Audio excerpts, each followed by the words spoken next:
Subject కి ఒక teacher ఉంటారు, అన్ని సబ్జెక్టులు నన్ను చదవమంటారు. ఇంత చిన్న బుర్రలో అన్ని ఎలా నింపాలి?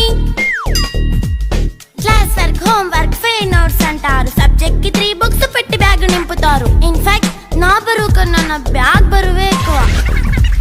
క్వశ్చన్లు, ఆన్సర్లు, సర్ప్రైజ్ టెస్టులు అన్ని దాటుకొని మళ్ళీ స్కూల్ వ్యాన్ ఎక్కేసి అమ్మయ్య ఇక ఇంటికి వచ్చేసామనుకుంటే మార్క్స్ తక్కువ వస్తే చెయ్యాలి అసైన్మెంట్. రిపోర్ట్ కార్డ్ చూపిస్తే ఇంట్లో ఉన్న పనిష్మెంట్. హోమ్ వర్క్ చేయమంటూ మమ్మీ చంపుతుంటుంది. ట్యూషన్ టైం అయిందని డాడీ తరుముతుంటాడు. డాన్స్ క్లాస్ కి వెళ్ళమని తాతయ్య తిడతాడు. స్నాక్స్ తిని వెళ్ళమని నాన్నమ్మ ఆపుతుంది. ఇక అన్నీ అయిపోయాక కాసేపు టీవీ చూద్దామంటే మమ్మీ ఎంట్రీ ఇచ్చింది. బెడ్ ఎక్కమంది. చిన్న నాప్ తీసేలోపు తెల్లారిపోయింది.